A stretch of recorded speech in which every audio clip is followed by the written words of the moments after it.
Hello friends, આજે હું તમારી સાથે શેર કરીશ દડા જેવા ફૂલેલા પોચા અને જાળીદાર દૂધીના અપમની રેસીપી।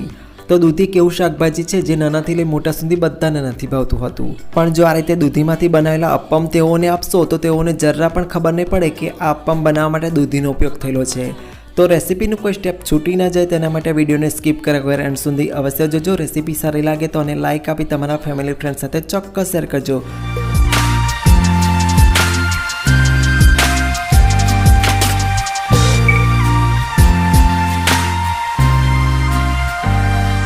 एकदम जाळीदार અને પોચારું જેવા દૂધીના અપમ બનાવવા માટે સૌથી પહેલાં એક મિક્સિંગ બાઉલમાં 1 કપ બારીક રવો લઈશું। અહીંયા મેં રવાનો ઉપયોગ કર્યો છે, તમારે સોજીનો ઉપયોગ નથી કરવાનો। ગ્રામના માપથી જો તો 200 ગ્રામ જેટલો છે। સાથે આપણે 3 મોટી ચમચી બેસન ઉમેરીશું અને સાથે 1 વાડકી મીડિયમ ખાટી છાશ ઉમેરીશું। છાશના બદલે તમે અડધો કપ દહીંનો ઉપયોગ કરી શકો છો। હવે વિસ્કરની મદદથી બધું સરખું મિક્સ કરી લઈશું અને જરૂર મુજબ પાણી ઉમેરતા જઈ મીડિયમ થીક કન્સિસ્ટન્સીનું બેટર બનાવીશું। પાણી એકસાથે નહીં ઉમેરતા ધીમે ધીમે ઉમેરતા જઈ મીડિયમ થીક એવી કન્સિસ્ટન્સીનું તમારે બેટર બનાવવાનું છે। તો અત્યારે તમે જોઈ શકો છો મેં આ કન્સિસ્ટન્સીનું બેટર બનાવ્યું છે। હવે આ રીતે બેટર તૈયાર થઈ જાય ત્યારબાદ આપણે બેટરને 10 મિનિટનો રેસ્ટ આપવાનો છે। તો બેટરને ઢાંકી દઈએ અને તેને 10 મિનિટનો રેસ્ટ આપીએ, જેનાથી આપણો રવો છાશ અને પાણી અબ્સર્વ કરી ફૂલીને સેટ થઈ જશે।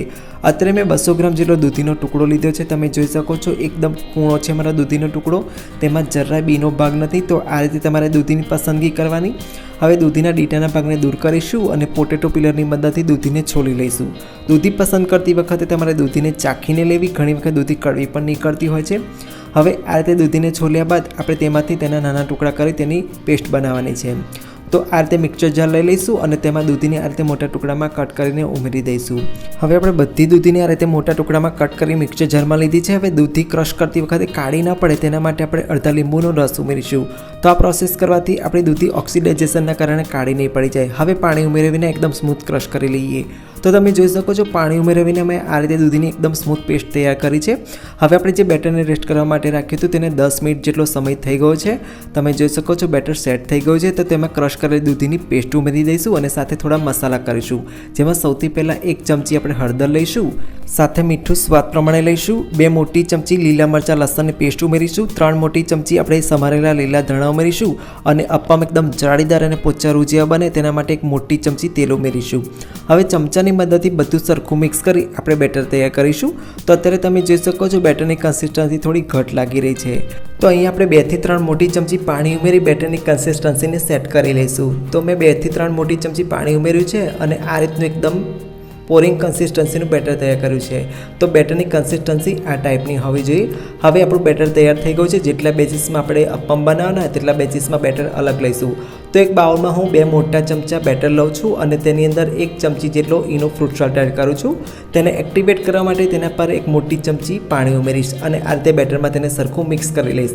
તો તમે જોઈ શકો છો એકદમ હલકું એવું આપણું બેટર તૈયાર થઈ ગયું છે। તો આમાંથી અપમ બનાવીએ, જેના માટે મેં એક અપમ પેનને ગરમ કરવા માટે રાખ્યું છે। તેના દરેક ખાંડાની અંદર આપણે થોડું તેલ ઉમેરીશું।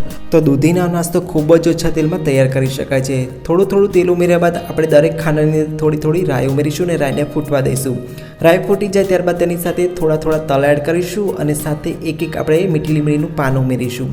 હવે પાન ઉમેર્યા બાદ આપણે જે બેટર બન્યું હતું તેને એક વખત આ રીતે હલકા હાથે મિક્સ કરી લેવાનું છે ચમચીની મદદથી। અને હવે અપમ પેનના દરેક ખાનાની અંદર 1 થી 1.5 ચમચી જેટલું બેટર એડ કરીશું। વધારે બેટર નહીં ઉમેરવાનું, 1 થી 1.5 ચમચી જેવું ઉમેરવાનું તમારે। હવે તમે જોઈ શકો છો બધા ખાનાની અંદર આપણે આ રીતે બેટર એડ કર્યું છે। આપણે જેટલા અપમ તૈયાર કર્યા છે તેનું એકદમ પરફેક્ટ બેટર તૈયાર કર્યું હતું। તમારે આ રીતે જેટલા બેચીસમાં અપમ બનાવવાના તેટલા બેચીસમાં બેટર તૈયાર કરવાનું। જો તમે એકસાથે બધા બેટરમાં એનો ફ્રૂટ સોલ્ટ એડ કરશો તો તમારું એરેશન ખતમ થઈ જશે અને તમારા અપમ જાળીદાર અને પોચા નહીં બને। હવે પેનને લીડથી ઢાંકી દઈશું અને સ્લો ફ્લેમ પર 3 મિનિટ માટે કૂક કરીશું। 3 મિનિટ પછી તમે જોઈ શકો છો કે આપણા અપમ એકદમ ફૂલીને દડા જેવા થઈ ગયા છે। તો ચમચીની મદદથી બધા અપમને આ રીતે ઉથલાવી દઈશું અને તેની સાઈડ ચેન્જ કરી દઈશું। તો આ રીતે બધા અપમને આપણે ઉથલાવી દેવાના છે અને તેની સાઈડ ચેન્જ કરી લેવાની છે। હવે સાઈડ ચેન્જ કર્યા બાદ આપણે અપમને બીજી તરફથી કૂક કરવા માટે તેની ફરતે થોડું તેલ એડ કરવાનું છે। અહીંયા તેલનો વધારે ઉપયોગ નહીં કરીએ, ફક્ત એક ટીપું જ આપણે તેલ ઉમેરીશું અને તેલ ઉમેર્યા બાદ ફરીથી આપણે આ પેનને લીડથી ઢાંકી દેવાનું છે અને એકદમ સ્લો ફ્લેમ પર 3 મિનિટ માટે તેને બીજી તરફ ગોલ્ડન બ્રાઉન થાય ત્યાં સુધી કૂક કરી લઈશું। હવે 3 મિનિટ જેટલો સમય થઈ ગયો છે। લીડ હટાવીને આપણે અપમની સાઈડ ચેન્જ કરીને જોઈ લઈશું કે બીજી તરફથી કૂક થયા છે કે નહીં। તો તમે જોઈ શકો છો અપમ બીજી તરફથી ખૂબ જ સરસ ગોલ્ડન બ્રાઉન થઈ ગયા છે, મીન્સ કે પરફેક્ટ કૂક થઈ ગયા છે। તૈયાર થયેલા બધા અપમને આ રીતે આપણે પ્લેટમાં લઈ લઈશું. તો અપમની એક બેચીસને તૈયાર થતાં લગભગ 6 થી 7 મિનિટનો સમય લાગે છે. અને હવે આપણે સેમ પ્રોસેસને ફોલો કરી બાકીના બીજા બધા અપમને તૈયાર કરી લઈશું. તો અત્યારે મેં સેમ પ્રોસેસને ફોલો કરી બાકીના બધા અપમ તૈયાર કર્યા છે. જે માપથી બેટર બનાવે તો તેનાથી 25 નંગ અપમ તૈયાર થયા છે. તૈયાર થયેલા અપમને આપણે હવે સર્વ કરીશું. હવે આપણે અપમને ચેક કરી જોઈએ કે અંદરથી કેવા તૈયાર થયા છે. તો ઉપર નીચે સરસ ગોલ્ડન બ્રાઉન કલર આવી ગયો છે અને સરસ ફૂલેલા દડા જેવા તૈયાર થયા છે. અને તોડીને અંદરથી જોઈએ તો એકદમ જાળીદાર, એકદમ સોફ્ટ અને એકદમ સ્પંજ જેવા તૈયાર થયા છે. અને એમાં ખૂબ જ સરસ જાળી આવેલી છે. મેં આપેલી રીતને ફોલો કરશો તો તમારા અપમ આવા તૈયાર થશે. તૈયાર થયેલા અપમને અત્યારે મેં ગ્રીન ચટણી સાથે સર્વ કર્યા છે. આ ગ્રીન ચટણી તમારે શીખવી હોય તો તેની લિંક તમને વિડીયોના એન્ડ સ્ક્રીન અને નીચે ડિસ્ક્રિપ્શન બોક્સમાં મળી જશે. તો તૈયાર છે એકદમ દડા જેવા ફૂલેલા પોચા અને જાળીદાર દૂધીના અપમ. આ જો તમે બાળકોને લંચ બોક્સમાં આપશો તો તેઓને ખાવાની ખૂબ જ મજા પડશે. નાનાથી લઈ મોટા સુધી બધાને ખૂબ ભાવશે. આઈ હોપ કે તમને મારી આજની રેસીપી પસંદ આવી છે. જો રેસીપી પસંદ આવે તો પ્લીઝ આને એક લાઇક આપી તમારા ફેમિલી ફ્રેન્ડ સાથે ચોક્કસ શેર કરજો.